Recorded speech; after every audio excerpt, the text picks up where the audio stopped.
So I'd like to welcome everybody and certainly welcome our speakers who I'm very pleased to have with us today. We've got a diverse panel of people, experts in this field. And I'm very honored to welcome all of you to this panel. Islamic green finance or green Islamic finance or green Sukuks is an area of finance that perhaps people outside the world of Islamic finance are not familiar with. But it is certainly something that has been growing over the last few years. I think there was a lot of pioneering work done in this space. Only as recently as about 2017, you started to see the first green Sukuks coming out. So it's an interesting area. Throughout this week at the World Investment Forum, we've been exploring every aspect of the global investment chain. So that's the upstream part of the chain, speaking with large institutional investors, security market regulators, stock exchanges, right down through the down end of the stream from large multinational enterprises focused on foreign direct investment. Throughout all of this conversation, every aspect of finance and investment in the world today is rapidly integrating social and environmental factors into their practices. The world today, of course, faces an enormous climate challenge, which will be addressed at the COP26, the UN Climate Summit in the UK, coming up just in a couple of weeks. And it's urgent for all of us to realign our economies with the objective of a net zero emissions world.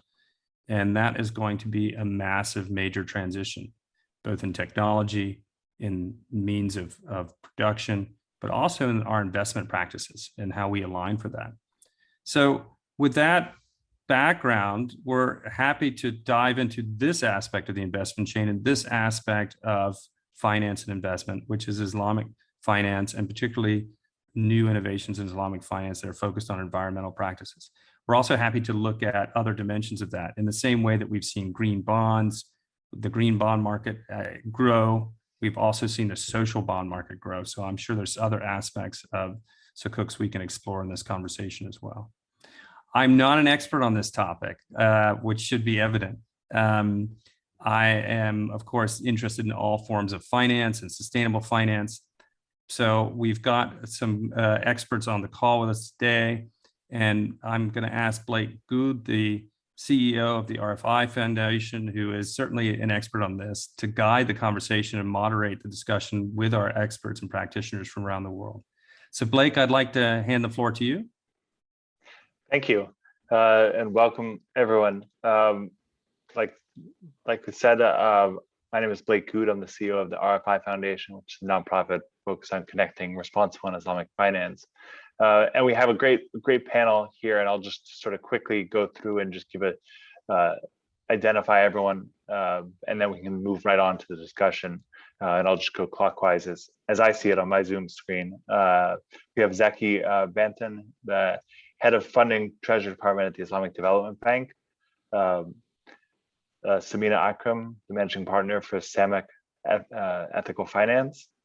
Mohammed Rozani Osman, who's the senior financial sector specialist at the World Bank office in Kuala Lumpur, and then Stella Cox, managing director of DDCAP Group.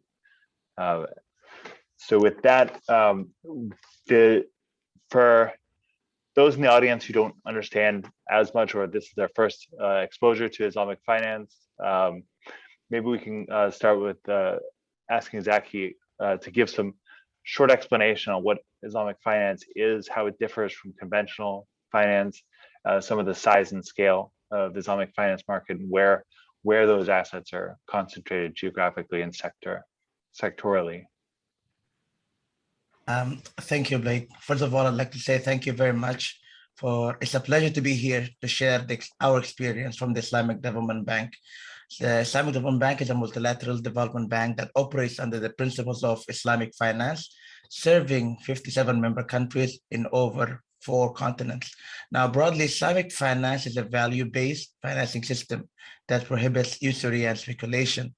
So in essence, the financing is largely for real economic activities that have real assets underlying the transaction.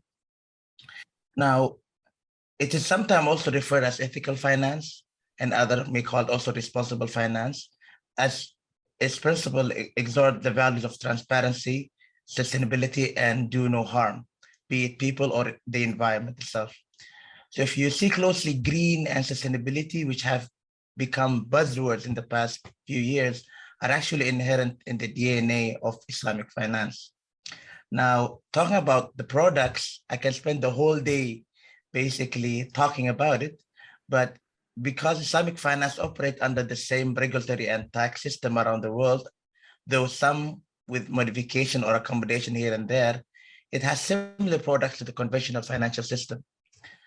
Leasing, installment sale, forward sale, etc., have all been adapted by Islamic banks, where they conform to the principle of Sharia, which is Islamic law.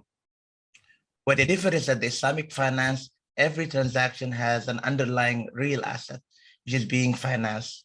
So it is not money changing hands only for money. The risks are shared between all parties, not transferred, offloaded from one party to the another. So everybody has skin in the game. Green sustainability aspects are essentially built in it.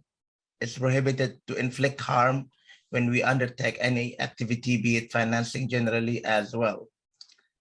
Let me add that Islamic finance does not have just commercial asset financing aspect to it. There are other pillars too, such as sadaqah, voluntary donation, zakah, obligatory charity, and waqf, the original version of what we know today as endowments around the world. And these constitute what we know as Islamic social finance today. All these components together make Islamic finance an all-encompassing financial system that caters to every segment of the society. Now, on the size of the market, latest available data from Reuters puts Islamic finance assets around $2.5 trillion, with high growth market concentrated in the Middle East and Southeast Asia. And many international hubs of finance are regularly tapping into the Islamic finance space in order to diversify, such as Hong Kong, Luxembourg, and the United Kingdom, which have all issued Sukuk in the past and which are generally known as Islamic bonds. Thanks. And just diving in and translating from the general principles of Islamic finance into the green finance space, Razani, do you want to provide some background on how the concepts around green finance have been incorporated into Islamic finance? What's been driving the growth of the market and demand for green sukuk? Sorry, Blake, I think there was a technical glitch on my side. I couldn't hear the first half of what you said.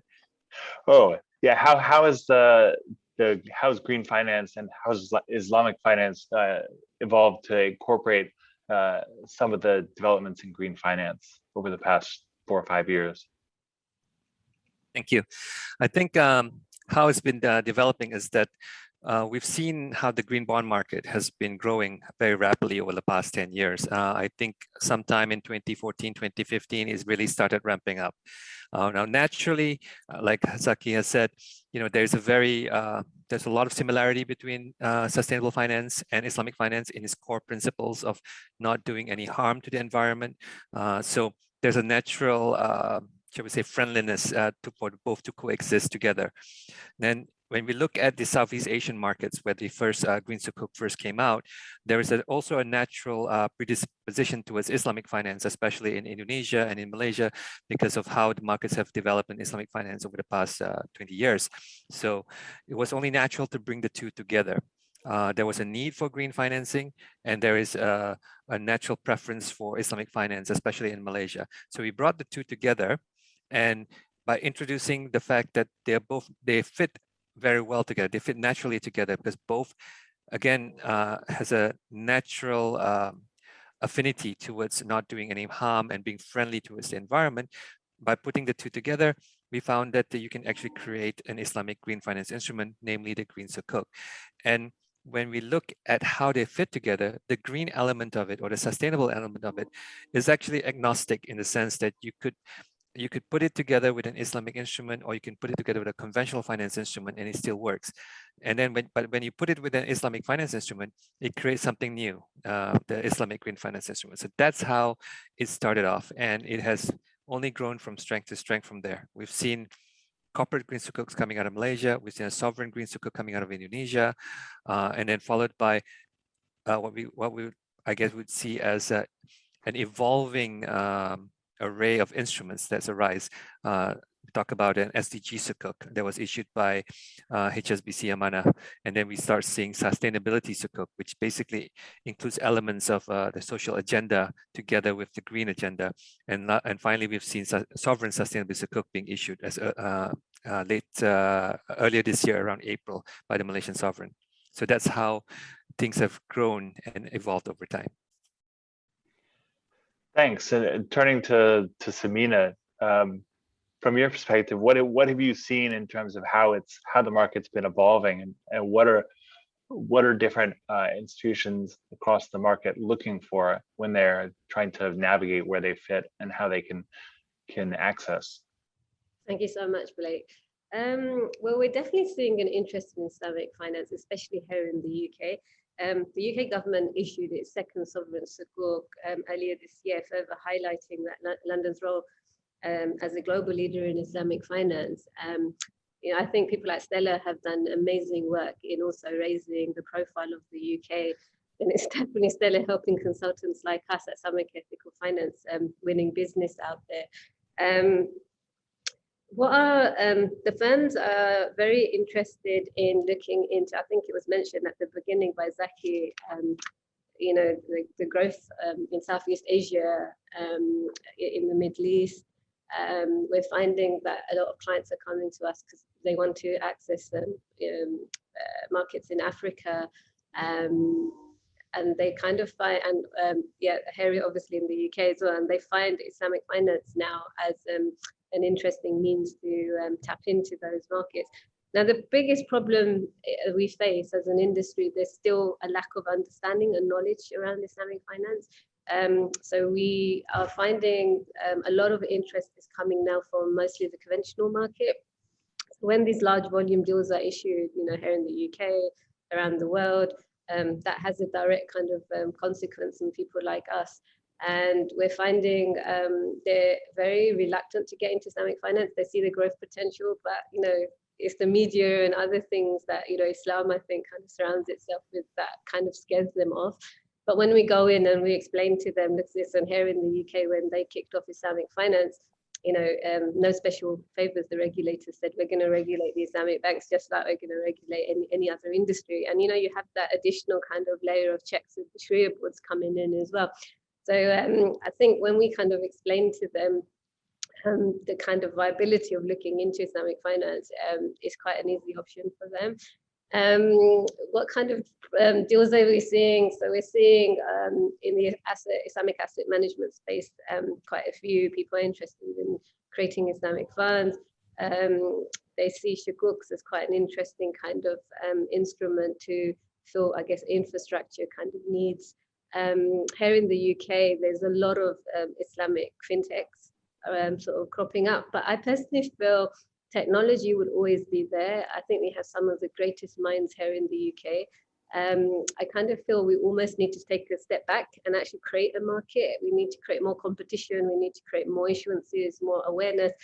I guess that's where the pressure is on consultants like us now to kind of like close these deals. Is it harder or easier with the addition of green to the picture?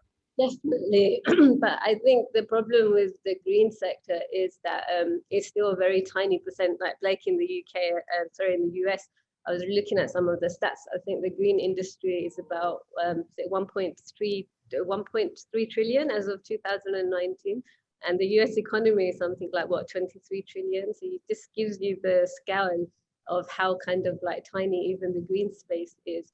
And I think there's a big issue. I mean, just this week we had the CEO of a very, very large investment bank that came out and said that trying to transition into green or kind of giving up fossil fuels isn't going to be easy. And I just think that he's being honest, because, you know, they set up these ESG departments and yeah, we're going to commit this much and this much, but then they're not really looking at 99% of their business and what people are up to, right? So I think the focus at the moment on the green agenda is definitely helping, I think, people like us. But I kind of feel that it's going to take time. But I'm quite optimistic. I think, Mahatma Gandhi said, in a gentle way, we can shake the world. And I think that these are just little, the drops are kind of there. And I think we'll reach that ocean, but one step at a time. But I think we are kind of freaking out, some of these larger players at the moment. But that's normal. I think, it's like when you're sick and you give you take medicine, and first your body might not react to it that well, and then slowly you take more and more, and the disease disappears. I think we're kind of like entering an interesting phase, and I think change is on its way. Thanks, and turning to you, Stella, as an financial intermediary deploying technology in how all of these things come together to actually work in practice. How does technology and financial intermediaries, what is their role, and how do they contribute to enabling and developing the green finance market, the green Sukuk market? Okay, thank you, Blake, and again, thank you for having me on the panel. It's a privilege to be here with my fellow speakers who are indeed expert. And I'm going to give a bit of practical overlay, because I know that there are people who are listening today who are not necessarily familiar with our Sharia compliance space. And particularly with intermediation for Islamic finance, which that's what DDCAP's all about. We are an intermediary, and that means for us that we facilitate assets that underlie components of wholesale Sharia compliant financing and investment transactions. So we give to our clients transactional support through structuring and trade execution, and we provide other value-added services across the diverse range of financial instruments, actually, not just bonds or Sukuk. Also different asset classes, and we work in the primary and the secondary markets. And during the past 10 years, our own intermediation has diversified into development of automated financial systems which directly support our clients in their own activity through our proprietary asset facilitation platform, which is called Ethos AFP. As has been said already, ours is a financial industry subset that's dependent upon tangible and physical assets to support its transactional activity. But historically, I think it's fair to say that some structural innovation within the sector has sometimes been a little bit constrained by the extent of quite laborious manual processes that have been the consequence of Sharia compliance. Originally, we developed Ethos to enhance operational efficiency and improve transparency for clients and their advisors within their core Sharia compliant financing activity. But as a consequence of that, it became apparent that our platform had further relevance in enabling clients to satisfy more traditional financial compliance requirements alongside Sharia governance considerations. So for us, for example, the starting point was to develop geographical screens for physical commodities and other trade assets that were deployed into these particular structures and instruments. And that was in response in many ways to regular sort of sanctions requirements and wider financial industry governance concerns. And subsequently, we extended these to accommodate Sharia governance protocols. And those related more to the nature of asset identification, to specification of goods, allocation, and authenticity of ownership that had previously all been managed within our marketplace in a manual environment. You can imagine what that was like. So I would agree with Samina that development of these technologies is ongoing and ever improving, but I'd also say that I think it's critical to the industry across its spectrum. So as a firm, DDCAP's committed to developing a more sustainable, equitable and prosperous world. But like most businesses, we want to be a first mover in our sector and lead by example. So following on from what we've done around our automation to promote transparency, consistency and standardization across Sharia compliant industry practices, we then look to start incorporating features of best practice for sustainability and responsibility. And actually, we went to our own Sharia supervisory board for that. We've been very well supported by them. And we have a sustainability champion on the Sharia board in Dr. Mohammed Akram Laldin. And he has been invaluable in shaping our approach. So if we think about the real role of an intermediary in the financial services industry, it's actually to listen to the demands of the market, and you have to act accordingly.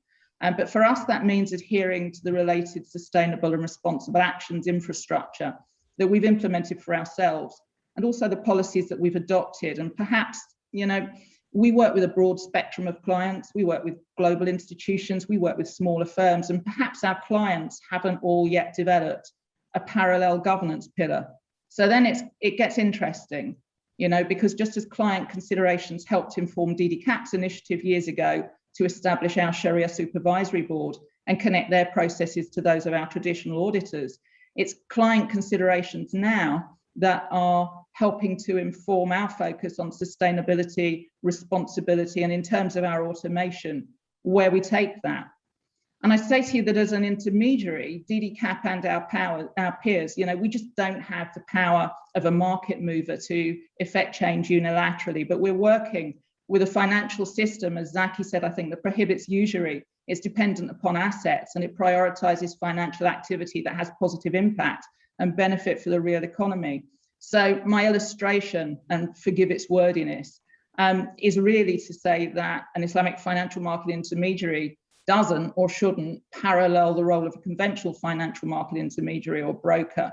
And the extent of services which create a direct and ongoing link to clients and transactional arrangements can also provide those who wish to respond to a wider call to action with the opportunity to exert industry sector influence to create their own impact through demonstration of values and expressions of duty and care. So I think what I'm saying is that we're all working on evolving our approach to a more green considerations within the Islamic financial services sector. We're doing that together. So just to wrap up, because you asked me about technology specifically. So at this point in time, I've already said that in my view, development of relevant financial technologies is absolutely vitally important, and we're seeing evidence of it. There has been a big emphasis in our industry, as I think I've alluded to developing technology for operational enablement, creating improved transparency and ensuring adherence to our internal governance protocols.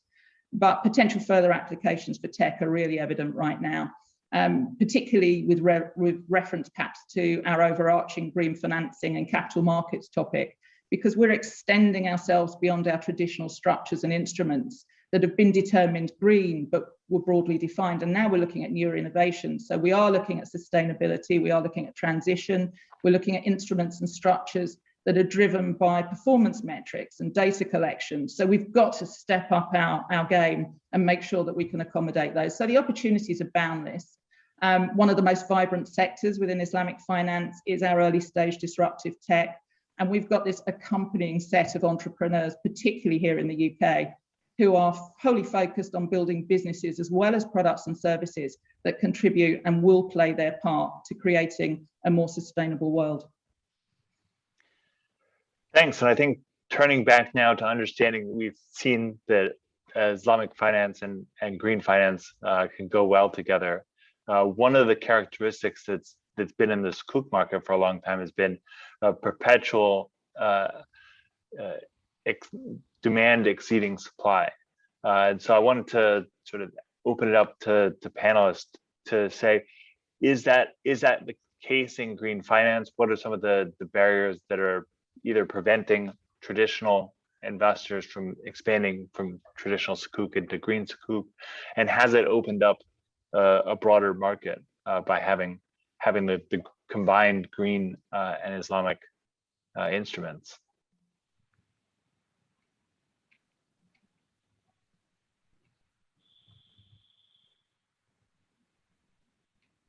Maybe I can say a few words on this. I think when we look at the international markets in terms of international issuances in the major currencies, there is strong demand from a lot of places, from various investors for various types of issuances. I think you don't see that not just in Islamic green finance instruments, but also in green finance or sustainable finance instruments in general. I think it's across the board. As an example, I used the Malaysian Sovereign Sustainability Sukuk issuance earlier this year. It was very well oversubscribed, and comments from the banks that arranged it indicated that they received a lot of demand, including investors who had never previously invested in a Malaysian sovereign issuance before, or had never previously invested in an Islamic instrument before. So definitely there is interest on the international markets. And likewise, we saw that in the Colombian issuance as well as the UK issuance as well for the green bonds. Now, when it comes to more domestic issuances within countries, now that's a rather different, slightly different proposition, because different countries have different dynamics in their bond markets. Now, I'm not an expert in all bond markets. I do know a few. I'll talk about more the Malaysian bond market and how the green sukuk or sustainable sukuk has taken off here. There's been a lot of issuances by smaller issuers, which means that the sizes of these sukuk issuances are relatively small. And that's actually a barrier to some of the larger institutional investors who actually want to invest in sustainable sukuk. The main reason is that larger investors, they have a lot of funds to invest and they would like to invest in something that's more liquid. So there's a lot of a larger issuance size. So when smaller issuers come to market, it tends to fall under their radar and below their minimum size of investments. That said, when you talk about that, then when potential larger issuers start looking at this market, then they're put off a little bit because they see smaller issuers are coming out, but they don't see a lot of the big institutional investors investing in these issuances because they're too small. But then they themselves are this potential issuer is large, and they're wondering, am I going to be the test case? Am I going to be the first one coming to market with this? So that's an issue that sometimes can be faced in a domestic market where there is demand, but you don't see that reflected because there isn't enough issuance out there. There isn't enough supply to really match with this. So you have a mismatch of supply and demand, but because you don't have transactions to show that, to reflect that, so you don't have the data for a potential issuer who's looking at issuing a large issuance domestically. I think just to add to that, I think what would really help the market move forward, we've been talking about it for so many years, we need a mega institution like a Goldman Sachs of Islamic finance. I think there's been a few attempts, but they've kind of crumbled. I think the Turkish government made some announcement maybe a year ago that we're working on this, but we as an industry would really, really welcome, I think, such a move.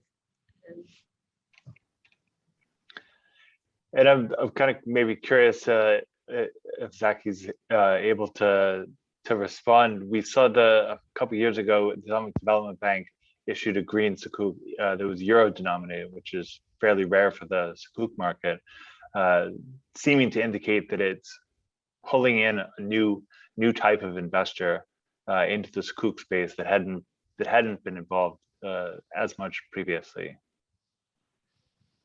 Thank you, Blake. Now, thank you for bringing that issuance. It was actually, we established the Sustainable Finance Framework back in 2019, and immediately we conducted investor meetings and conveyed our intention to do a benchmark euro, and it led to this landmark first euro-denominated green sukuk amounting to 1 billion euro. Now, as you correctly mentioned, we saw for the first time new investors that came in, and of course, compared to our other traditional issuances, the European allocation was the highest, and that transaction witnessed a lot of new investor coming for the first time. Now, but there were some also discussions that we had that they were not able to come in. So there were a lot of investors that we met in our deal roadshow at that time. And this is prior to COVID, where we had physical meetings one-on-one. And basically they're happy with the credit and etc. But because of the sukuk structure element, it raised several questions. So they were asking, does the portfolio manager has the authority to buy this instrument? Now, with that being said, it's been 2 years now when we haven't issued any green sukuk. And of course, just to focus on the euro denomination is because the ISDB also provide euro financing to a lot of our member countries in Africa. Now, with COVID, that shifted the priorities of the member countries to basically more essential matters than green. So hopefully, recently, the Islamic Development Bank has a new president, which is Mohammed Al Jasser. He reaffirmed that the bank's ambitions by 2025 that 35 of our operation will be related to climate action. And the past 2 years, 2021 and 2020, we were off track. But hopefully, with our continuous dialogue with the member countries and the meetings that we have with their national planning centers, hopefully we can bring these member countries out of the pandemic with basic green recovery. Thank you. Blake, can I pick up on supply? First of all, Zaki, I'm going to wave your flag because I know you're saying that you're off track, but I've got to say, in my opinion, what the Islamic Development Bank has done through the crisis and over the past couple of years has been phenomenal. There's no other word for it compared to its multilateral development bank peers as well around impact, sustainability, absolutely incredible. So whatever the targets are that you are setting and that the new president is setting, I'm sure that you'll be well on track for those. So, you know, I think those who haven't taken a look, who are listening perhaps at what the ISDB has done in the past couple of years, it's worth a bit of reference. But if I can move on to that, and I'll be sending my CV into you soon, Zaki, anyway, having talked about the powers of the ISDB. But I'd like to talk about a couple of the geographies probably that are considered to be hubs for Islamic financial activity, and then look at some of the supply of instruments factor. So from some of the seminars I've been listening to and the data I've looked at, Asia appears to be tracking what we've seen in the international markets, with sustainability-linked loans actually increasing more rapidly by volume than bonds, and in the Sharia compliance space, Sukuk. In the Middle East, another core hub for us, the challenge of green bonds and loans for economies that have been built on petrodollars and industry sectors have been created that are still heavily aligned to fossil fuels. There's been perhaps a natural deterrent to the immediate acceleration of green instruments, Sharia compliant or conventional, with an associated concern by issuers about accusations, actually, if they have that basis of greenwashing right now.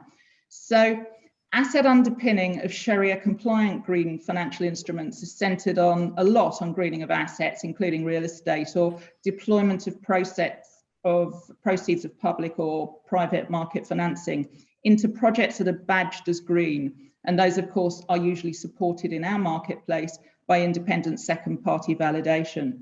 But the advent of sustainability focused instruments has actually been very well received indeed. And beneficiaries and issuers are better assured, I think, in our space and in the regions that are core for us by their own ability to set some reasonable and relevant targets. And I think Samina was touching upon this. And they want to set those targets for change that is going to transition them more gradually to where they ultimately need and, you know, aspire to be, whether they're sovereigns, institutions, or corporates. And that growth in sustainable loans, we're also seeing that in the Middle East. And traditionally, I think in the Middle East, there's been a preference to test out new financial structures within a private market environment before you commit to public issuance and perhaps, you know, exposed to a broader global investor base. Estimates suggest that there's about 7 trillion in infrastructure investment and between 1.6 and 3.8 trillion dollars for energy transitions required to meet the Paris Agreement targets. There aren't sufficient public funds to satisfy that, so this private capital's vital, and it really does present a considerable opportunity for the Islamic capital markets to mobilize funding. Stakeholder collaboration, we were just talking about that. So we need our multilaterals, and we certainly have a great one, but also sovereigns, global financial institutions, as Samina mentioned, infrastructure organizations. That's all important within our industry. You know, we've got our own standard setters, but they need to be working collaboratively with global best practice organizations to make sure that we're not out on a limb. So we need to do this across the Islamic capital markets to ensure that we can mobilize the necessary capital as efficiently as possible. And, you know, we can identify within our industry those companies, perhaps, those issuers that have legitimate dedication to this transition. So if we have effective leadership within the Islamic capital markets, then we're going to ensure that effective standards are put in place. And I would just say that, as we've mentioned already, you know, we are an industry that is focused on the real economy, on physical assets. So for us, second party validation of deployment of proceeds raised isn't actually sufficient in itself. We also need to consider the asset-based composition of the financing structure or the Sukuk issue. So that sort of causes a little bit of concern, particularly with issuers or borrowers who are new to Islamic. They have to work their way around these structures and think, okay, what does this all mean? But I think there's strong signs that we've embarked upon it. You know, our green standards are evolving and they're referencing global best practice, but they have to still incorporate the governance aspects that are specific to the Sharia compliant market itself. Thanks. I think that is a nice transition, pardon the pun, towards thinking about what is out there beyond just green Sukuk. Because as mentioned before, there's been SDG Sukuk, there have been ESG linked Sukuk, there have been transition Sukuk, there have been sustainability linked Sukuk and loans, and there's been even beyond there social Sukuk. How do these all come together? What is the relevance of different instruments across that spectrum of capital markets instruments in supporting the transition and ensuring it's a just transition, you know, with countries at different levels of development?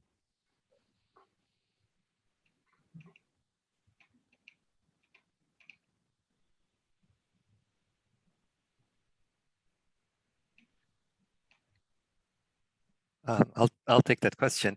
I think when we look at it, these varieties of instruments, they all serve a specific purpose, you know, and when an issuer is looking to raise funds, they need to find the right instrument that meets their needs, which is why before COVID, we saw a lot of green instruments and we started to see some sustainability instruments because everyone was focused on climate change. But as a result of the COVID situation, we started seeing more social expenditure being needed. So we started seeing social bonds coming out, and naturally a social sukuk would fit just as well to meet those requirements. Now we're moving beyond COVID. We're looking at what's the world beyond COVID, like what's going to be like a recovery scenario.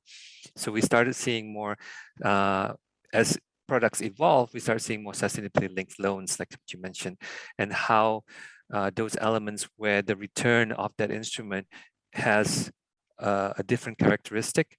It's no longer a standard fixed income instrument. You could have a payout, a profit payout, a dividend payout that's linked to the performance of the asset underlying or some performance measure. So that is actually not something new in Islamic finance. We started seeing that in 2015 when there was a Sukuk issuance, there was funding schools, and they had a step down coupon where in the event of certain performance indicators being met, there would be a difference in the payment. Now, that was something new then. That characteristic is being used again here in sustainability linked products. The main difference is that the usage of proceeds are a little bit different, where most sustainability linked bonds or instruments have a general purpose use, but the KPIs are the ones that's driving the payment characteristics. In the past, there was the use of proceeds were more restricted because only for using it to building schools, which was a very social agenda. So you could have various permutations of this. You know, you could have green elements or social elements, a mixture of the two, changing different payment characteristics linked to a KPI.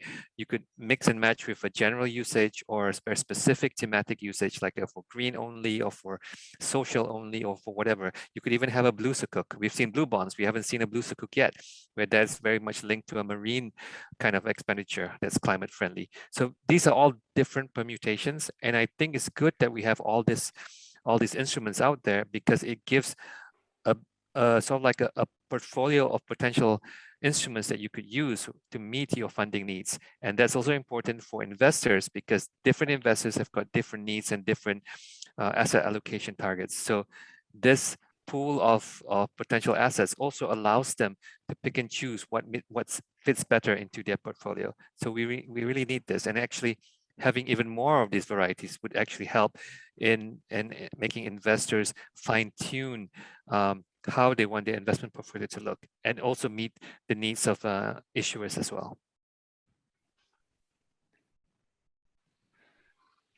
Yeah, Thanks. Yeah. Sorry, Blake. I was just going to say, I think that's a great point. I think in our industry sector, we don't have to limit our focus to investment portfolios.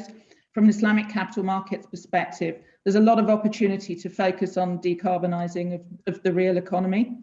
You know, many currently high emission sectors are actually going to be sectors that the real economy still needs in 2050, and viable low or no carbon alternatives don't yet exist at the scale required.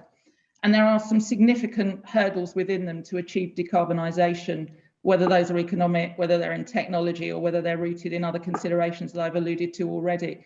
So those sectors probably can't completely achieve decarbonisation, but they have to be included still in this global economic transition, and assist in developing effective offset programs for emissions and so on. So I think that's another work in progress across the global stratosphere, but it's something that we can really contribute to within our space as well. So we're sort of focusing beyond just investment portfolio considerations as well, and bringing the opportunity to issuers and investors alike.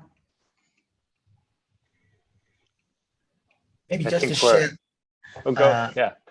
Maybe just to share, when we established the sustainable finance framework, and we need to have someone to rate it, and we brought in Cicero from Norway.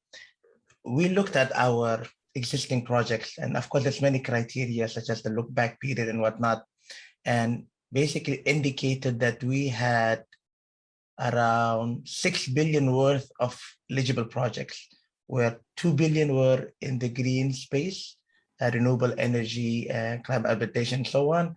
And then the remaining 4 billions, and due to the bank's operation, are categorized as social projects.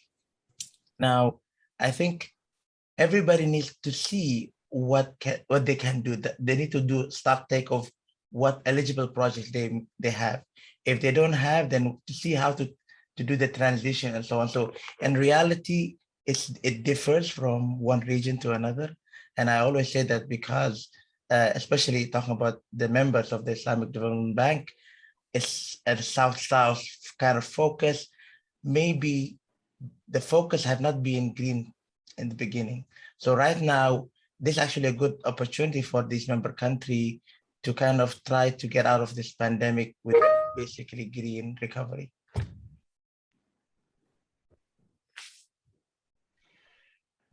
I think that kind of anticipated what my next question was going to be about. How is the market infrastructure developing to enable more institutions to do this more easily? So like one of the big developments in Europe has been the launch of the taxonomy.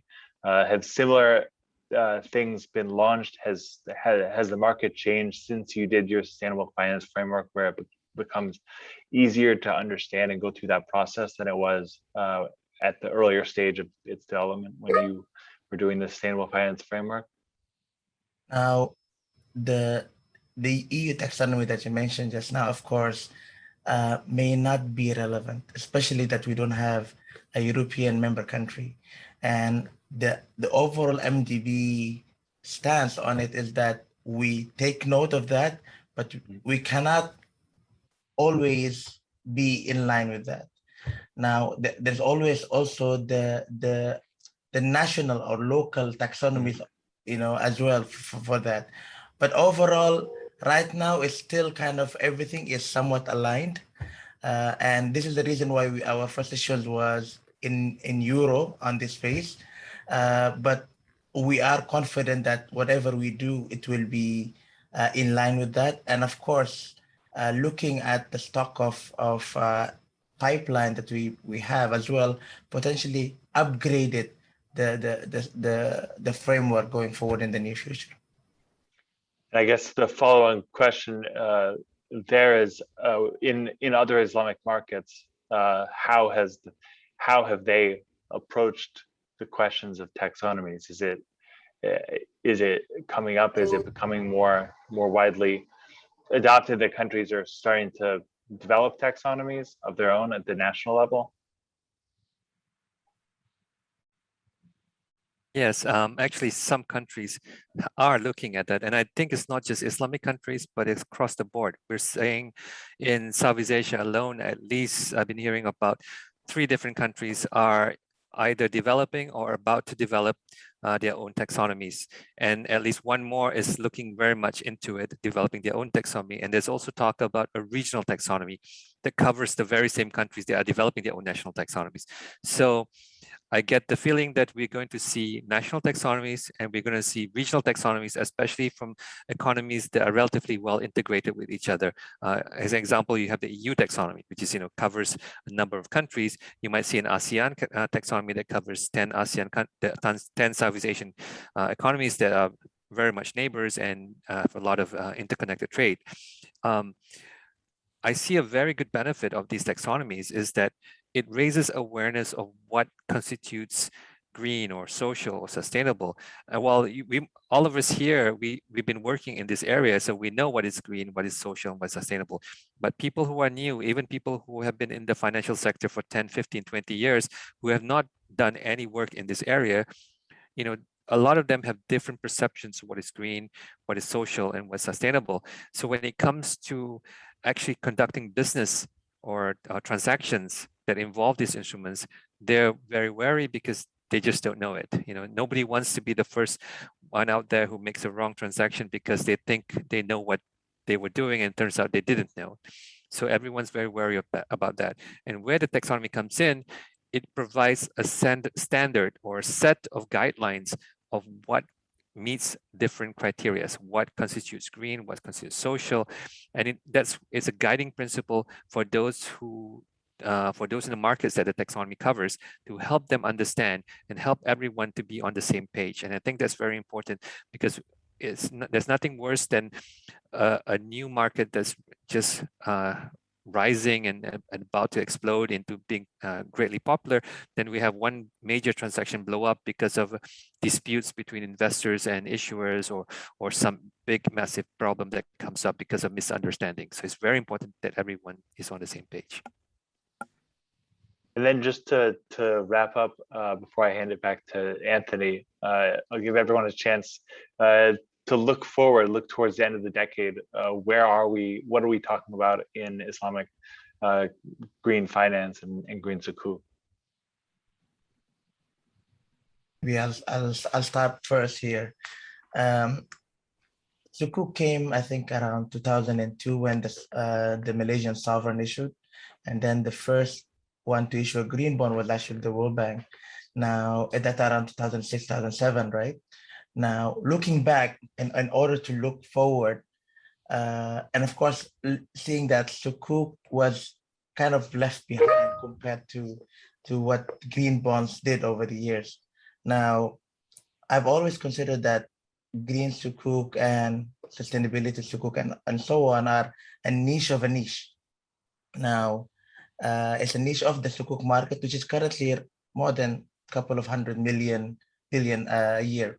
Now, so what we're actually hoping that hopefully in 10 years time, the green Sukuk and sustainability Sukuk will be the mainstream instead of outpacing the traditional Sukuk. And that's what I'm hoping for. I actually, I completely agree with Zaki. I'm actually quite optimistic about the future. I feel a time will come that we won't be even calling it Islamic finance or green finance, or it would just be standard, right? It would just be called finance. But I think certain things will happen before we can get there. I think the coronavirus, this pandemic has been a serious wake-up call to humanity. We've been told, go into your rooms and really think about what you've done in terms of the damage to the planet and what we've done to each other as well. Corporations haven't always been great with their employers. Mental health is on the rise, and they're not learning from it. Like I was just looking at one investment bank. They did a study why was some of the youngest analysts suffering from mental health issues. They were overworked, long hours, no real support internally. What was their solution? Let's just pump up their wages, give them more money. That's not the solution. You're not dealing with, as a human race, you've kind of almost lost sight in terms of, what we really should stand for, what we are. I think 2 people will drive the revolution. I think it's going to be the millennials. And there's a lot of stats, there's a lot of reports out there. Goldman Sachs, if you can, please go and look at this report, 2017, Goldman Sachs coming of age. And they're saying that the millennials are soon going to get into, they're going to be calling the shots. They're going to be in very high sort of positions. They're standing for something. They want no part to play in damaging the environment. They're standing up for climate change. They're holding politicians responsible. They're holding their parents responsible. They're standing up. They don't want their money to go towards nuclear or arms. I mean, Marcus Rashford, what a fantastic footballer example. He's standing up for, he wants to end child poverty. This is a generation that I feel are really, using their positions, whether they're in football, whatever they are, and they also got the money now. Secondly, I think women will play a huge part in terms of driving things forward. We've got prime ministers like the New Zealand prime minister that's saying now that success is not going to be measured in accordance to GDP. She's found another commodity. Again, she's coming back to our lives, our values. She's coming back to the simple things. When we've got such fantastic role models like her, and also, the stats and figures are showing that responsible business, all these clients get scared, when they come to us thinking, hey, what are the costs? Are we really going to make money from this sector? I really urge you, go and look at the reports, because we're outperforming conventional finance at the moment. So, and also obviously having, again, leaders like Stella, who's been a huge role model for myself. I really do think women will start being more in kind of leadership positions. And I think they also, the fact that they're standing towards something, there's another report I looked at a few days ago that said that they're twice as more likely to look at ESG than men. And also women are controlling more of the wealth now as well. Soon we'll start seeing that they will have wealth. So the millennials with more wealth with their decision, with women with their wealth and their decision-making powers, I think that humanity will go towards the right direction. And I feel that it's going to have huge implications for, our capital markets, Islamic capital markets, generally just the whole kind of ESG Islamic finance space. Yeah, Samina's points are well made. I think right now we need to just gather ourselves and ascertain why Islamic finance is perceived to have been slower to respond to this development, and the green revolution is deemed to be playing catch up. And actually, I think the panel have reflected upon that really well. And I've been interested to hear what my colleagues have been saying this morning, because there should be exceptional motivation for a proactive response by a faith-based subset of the ethical financial market. And as Samina has been saying, as humans, we're described as stewards of the earth. And I think we've already touched on how we widen existing bottlenecks and how we look to validate an Islamic green capital market infrastructure, and how we extend and accelerate sustainable and responsible financial innovations within it. And I think that's all within our grasp. I think we've got the financial architecture to do that. I think we've got the right motivating institutions and organizations. So it's about organization and collaboration. But I think in Islamic finance, it's not just about meeting the demand for green assets. We also have to create that demand for green assets. And we have to promote and incentivize the creation of green business.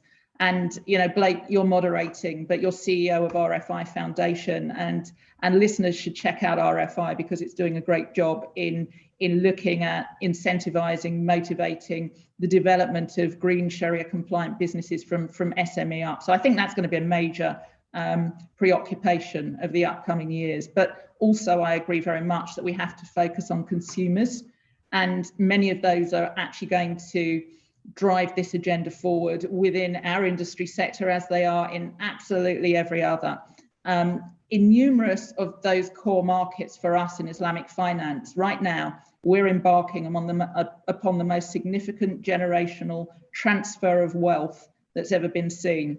And that in itself is going to have such a significant impact on our industry response. Also, it's going to have a massive impact by consumers' expectations of Islamic financial services, also expectations of conduct and performance by market participants and those who are operating within it. So I think all these things are going to come together, and that's what's going to drive us forward in the upcoming years. I really concur with what everything Stella and Samina and Zaki has said. And I think one of the things that Samina mentioned about how people are today asking about what are the costs of going sustainable. And like Stella is saying, as the demographics change, what people are interested are going to change. Those people who are asking the questions, what's the cost of being sustainable today? In a few years from now, I think they'll be asking, why are we not being sustainable? What's the cost of not being sustainable? Because sustainable is going to be the default, rather than the preference today. And then maybe I'm optimistic, but I like to be optimistic. In a few years, maybe in 10 years, instead of us talking about we are issuing a Sukuk and someone saying, oh, let's issue a green Sukuk or sustainable Sukuk or a sustainable linked Sukuk, whatever, whatever flavor that might be. When someone says we're issuing a Sukuk, it will be assumed that it will be a sustainable Sukuk. And if you're not issuing a sustainable Sukuk, someone will ask you, why aren't you issuing one? Rather than the other way of why are you issuing one? So I think we're going to transition towards a more sustainable future, and Islamic instruments will be a major part of that. Thank you. And thank you all panelists for some great insights today. And thank you to the World Investment Forum for inviting me to moderate this panel and holding space for a Green Sukuk session. So I'll turn it now over to Anthony to wrap it up. Thank you very much for that, Blake, and thank all of the speakers on this panel. As someone who is not an expert on Islamic finance or green Islamic finance, but is certainly interested in all forms of sustainable finance, I found this discussion fascinating. I've certainly learned a lot. That yes, there are green Sukuks, but there are also SDG Sukuks, sustainability linked Sukuks, social Sukuks. But of course, like all areas of social and sustainable finance, there's still areas to grow in this space. What's also fascinating is just in the same way we see in other areas of finance, the sustainability sector is starting out as a niche, it's expanding rapidly. And certainly there's that forecast that it will eventually come to dominate the entire sector in due course. So I appreciate you all taking the time to join us today for this session. I appreciate all the participants at home that have been viewing this session. And all of these sessions are recorded and they will be on our website for viewing. We'll have all the links ready sometime in the next couple of days. Thank you again for joining us. And thank you, Blake, for moderating the session. Bye-bye. Thanks. Thank you.